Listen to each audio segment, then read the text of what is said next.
Motion 5 has finally turned into Motion 6. With it comes the brand new magnetic mask, and it's a feature I have wanted in Motion for so long. So in this video, I'm going to show you how to build this dynamic looking 3D animation using Motion 6. Before we start, I've included a link to the video I used for this tutorial down below. That way everybody can follow along. From the project browser, we're just going to select the import as project and we'll select the clip that we've downloaded. Just to make it so we can really clearly see what's happening, I'm going to add a bit of contrast. So with my shot selected, we'll go to filters, we'll go to color, and I will just add in the color curves effect, go to my inspector, and just add a bit of contrast. From there, let's go ahead and rename this first clip to be the source clip, and we'll also do the same with the group to be the source group. Now, unfortunately, it appears that you cannot use the magnetic mask directly on a clone layer. So if I were to do a clone with this, I'd push K, you'll see that the magnetic mask option is grayed out. Hopefully someday we'll be able to do this on a clone layer, but for now it's not possible. I'm going to undo that, and instead I'm going to select this source group and push Command D to duplicate it. That should include the source clip, the color curves, and it should create an entirely new group. This group we will label as the mask group. We'll also label this clip to be mask clip, just for clarity's sake. From there, let's go ahead and create our magnetic mask. First, I'm going to disable the underlying layers so that we can clearly see the end result. Then we'll come on down here to the magnetic mask tool. Selecting that, you'll notice that it looks very familiar to Final Cut Pro. I'm just going to click to create a selection, and that gives me a small green dot. You'll notice that we missed part of the foot, so let's just make sure that that is selected. And you'll also notice we're getting part of the wall by his arm here. So I'm going to push Option and click to create that selection. If you want access to your tools, you can always find them over here on the left side under the magnetic mask tab, or you can also go up to your HUD, and this HUD has all of the same options. So I can get my plus tool, my subtraction tool, or my brush tools. Let's go around our subject. I'm going to push Option and click to create subtractive selections. That way we can make sure that we have a really clean selection for our tracked mask. And that is looking really good to me. From there, we can go ahead and press Analyze.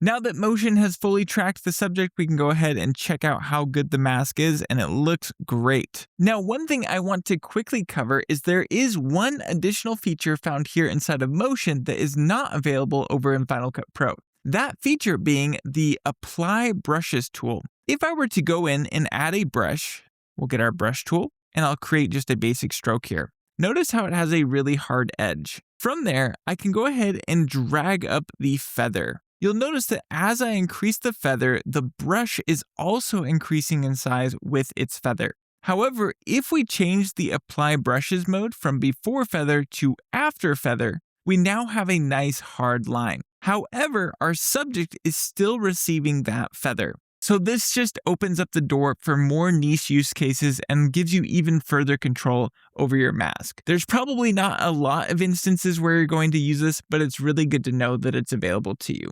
I'm going to go ahead and undo this, and we should just have our clean mask now. So now that I'm happy with my end result, we can come up here and change it from edit mode over to show results. And just like that, you should see our nice clean cutout background. One last adjustment I might make is to go ahead and decrease the feather amount. And now that's giving us a really clean edge. Let's go ahead and close this HUD, and we should be set to start creating our effect. Let's go down to our rectangle tool, and we'll just create a basic rectangle, and I'm going to hold shift so that it's perfectly symmetrical. After that, I'm going to go to the left side and disable the fill, but enable the outline. I'm going to set the width on this to somewhere around 20. It's totally up to you. And then from there, let's go up to our Replicator tool. After that, we'll go back to the left side and we'll change the shape. Right now it's set to a rectangle. I'm going to set this over to a line, and you'll notice that the line is slightly offset from itself. What we can do from there is set the start point and end points both to 0. Then we'll come to the bottom and find this 3D checkbox. By checking that, if we were to expand the endpoint, you'll notice that we now have access to the Z axis. So I can disable it. There is no Z. Now there is a Z. So now that the Z-axis is available to us, let's jump over to the Properties panel and find the rotation. Let's expand that, and we're going to set the X value to 90 degrees, and that should make it perfectly flat. Now that we've done that, let's go ahead and move forward to the point where we want the first frame of our animation to take place, right there, and we'll select our replicator and just drag it down into position. Now it's looking absolutely crazy and stretched out. It might not always look this way, it's just depending on the project. But what we can do to fix that is find this button here to convert it from a 2D layer over to a 3D one. And now, if I were to get rid of the bounding box here, I'll push Command /. You can see that the lines are actually going behind the subject, which is actually super cool. So what we can do with that is selecting your replicator, we can go to either the start point or end point and drag on the Z value. So I'm going to drag this into the negative to bring it up, and we'll just go up past the foot. And you'll notice that as the lines are being drawn up, they're all behind our subject on the far side, but they're in front of our subject on the closer side. Now, with this first frame found somewhere right in here, we'll make sure our replicator is selected, and I'm going to push I to trim it down. Then we'll go to the end of the animation, somewhere right in there, and we'll push O. And so now you can see that our subject is dancing in between the lines. From there, we can make some minor adjustments. So let's go about halfway through the animation and make sure that the bottom and the top are lined up so that our subject stays within the frame. We'll go over here to the start and end points and just adjust these values until we're at a place where we're happy. And we'll just make sure he stays inside, and that's looking pretty good. We can make some further adjustments by increasing the amount of points, and then moving further down, we can adjust the angle end, and I'm going to drag that up so we get a slow rotation over all of the different points. Then we can also add in a little angle randomness, because why not?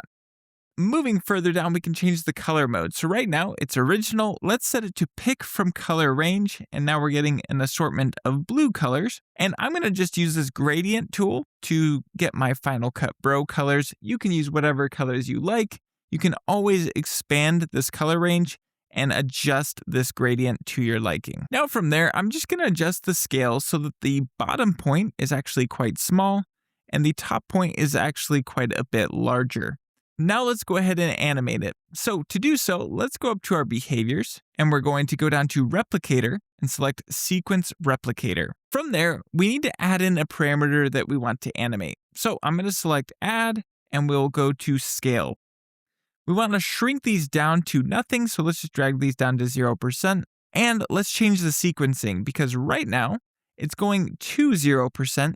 And we actually want it to start from 0. Let's select through inverted. And that's working really well. Maybe let's add a bit of easing. So first, let's drag up the spread to around 3 or 4. And then from there, let's change the traversal over to ease in and out. And I really love how that effect is looking. Now, let's take this effect to a whole other level and add a bit of glow to it. However, you'll notice that if you go to your replicator and go to filters and then select glow and neon, anything that is originally behind our subject is now going to be in front. So take a look at this purple line here. This is without the neon effect, and these lines are now behind our subject, but then with the neon effect, they pop in front.